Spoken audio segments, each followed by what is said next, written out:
kasih Yesus Tuhan, Engkau baik.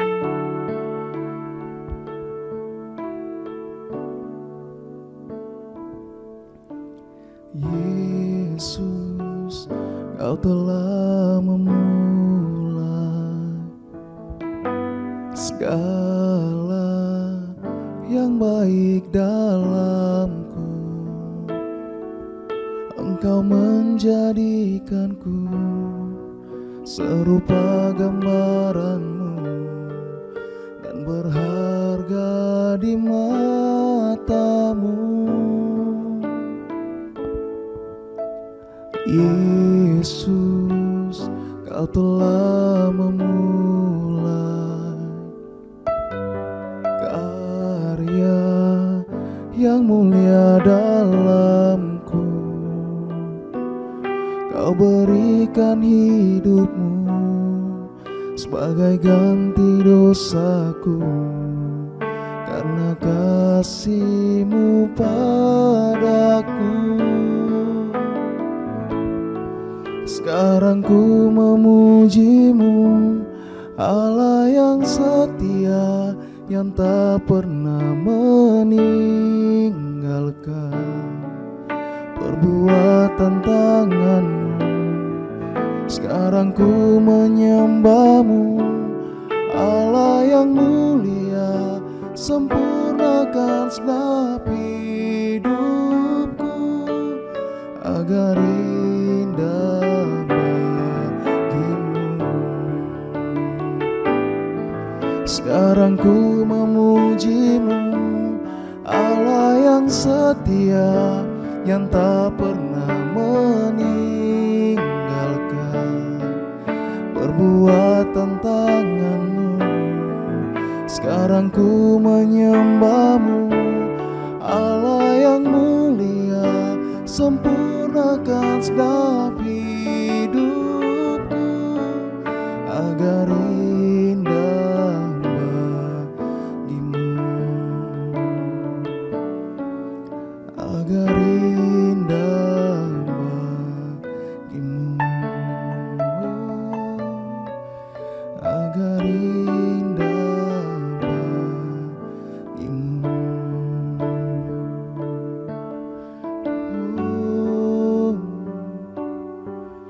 Kami bersyukur padamu Tuhan, Engkau baik, Kau yang layak terima segala pujian Tuhan.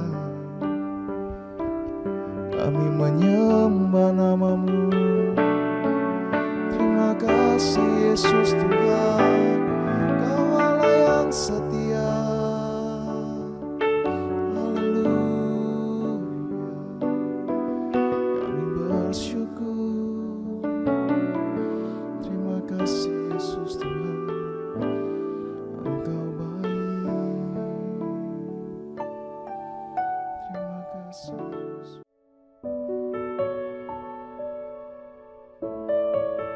Shalom, kita akan merenungkan bagian firman Tuhan dari Mazmur pasal 73. Saya akan bacakan beberapa ayat, mungkin nanti Bapak Ibu bisa baca bagian ini secara keseluruhan.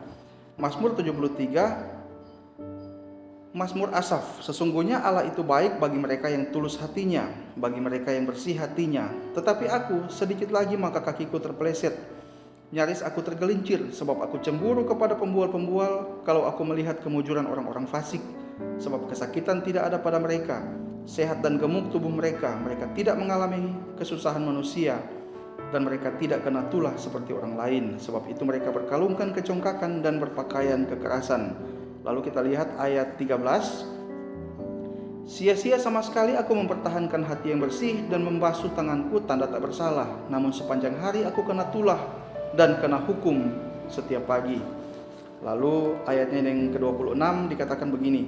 Sekalipun dagingku dan hatiku habis lenyap, gunung batuku dan bagianku tetaplah Allah selama-lamanya. Saudara, firman Tuhan yang kita baca ini berbicara tentang pergumulan seorang pemazmur, di mana dia melihat sebuah realita kehidupan yang terjadi tidak sesuai dengan apa yang dia imani.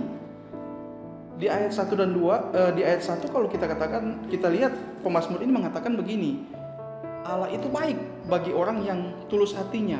Tetapi kemudian dia melihat realita kehidupan bahwa justru orang-orang yang melakukan kejahatan, orang-orang yang pemazmur katakan menyolok di dalam kejahatan, mereka hidup baik, mereka hidup dengan senang, mereka hidup dengan nikmat, mereka diberkati secara materi, mereka tidak punya pergumulan, mereka sehat. Lalu mereka menyombongkan semuanya itu. Dan Asaf melihat hidupnya yang setia kepada Tuhan, bahwa dia sudah setia kepada Tuhan, tetapi nyatanya dia penuh dengan pergumulan, masalah, penuh dengan penyakit. Dia katakan dia kena tulah setiap hari. Asaf merasa bahwa apa yang dia yakini, apa yang dia imani itu seperti tidak terjadi. Asaf merasa bahwa sia-sia sajalah, seperti yang kita baca di ayat ke-13 tadi. Sia-sia dia menjaga hidupnya bersih, tetapi nyatanya dia penuh dengan kemalangan setiap hari. Saudara, di antara kita mungkin juga memiliki pergumulan seperti ini, bahwa kita merasa kita sudah setia kepada Tuhan, kita sudah berkorban di dalam pelayanan, kita sudah setia dalam pelayanan, kita sudah berkorban tenaga, uang, pikiran, waktu dan sebagainya. Kita sudah ikut semua ibadah-ibadah, kita sudah berpuasa, kita sudah melakukan hal-hal yang benar di hadapan Tuhan, kita hidup jujur, kita hidup benar, kita tidak melakukan kecurangan di dalam kita bekerja. Tetapi nyatanya kita melihat hidup kita penuh dengan pergumulan masalah. Kita merasa bahwa sesuatu yang kita imani bahwa Tuhan akan menolong itu tidak terjadi.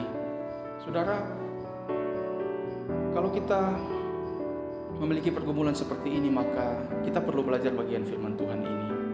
Kita perlu melihat bahwa pada akhirnya Asaf di dalam segala pergumulan yang dia hadapi, dia tidak lari dari Tuhan, tetapi dia justru datang kepada Tuhan. Firman Tuhan katakan dia masuk ke dalam tempat kudus Allah, lalu dia mengalami perubahan yang luar biasa.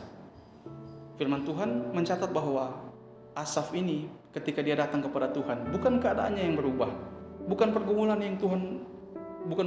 yang Tuhan angkat, tetapi Alkitab mencatat bahwa hidupnya yang berubah. Pemazmurlah ini yang pada akhirnya menjadi berubah. Jadi bukan keadaan yang berubah, tapi hidupnya yang berubah. Dan kita bisa belajar ada dua hal yang terjadi dalam hidup pemazmur ini ketika dia datang kepada Tuhan.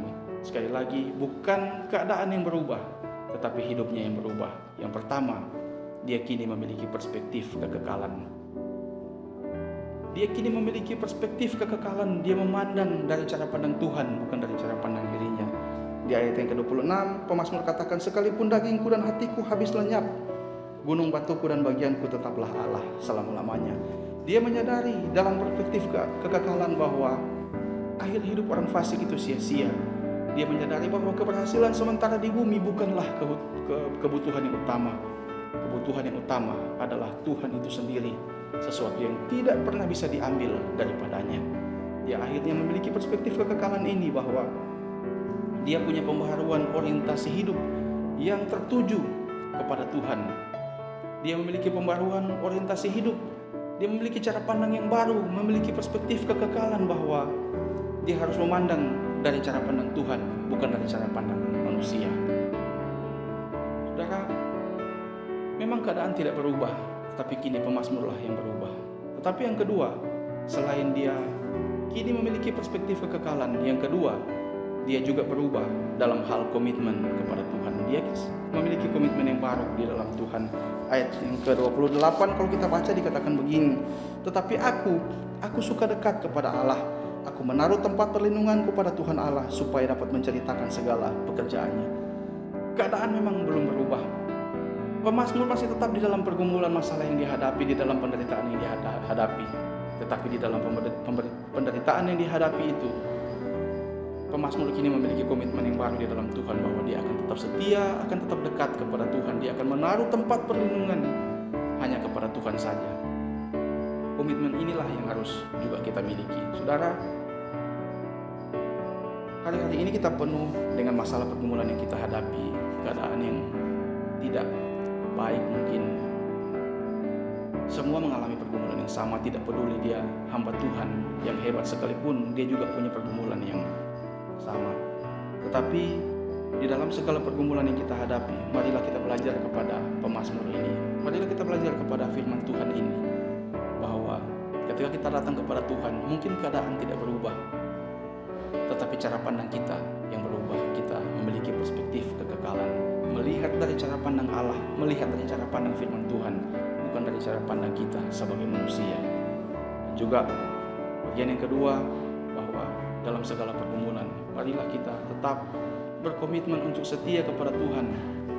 Dalam segala penderitaan yang kita hadapi, kita berkomitmen untuk tetap mau dekat kepada Tuhan, mengiring Tuhan setiap waktu.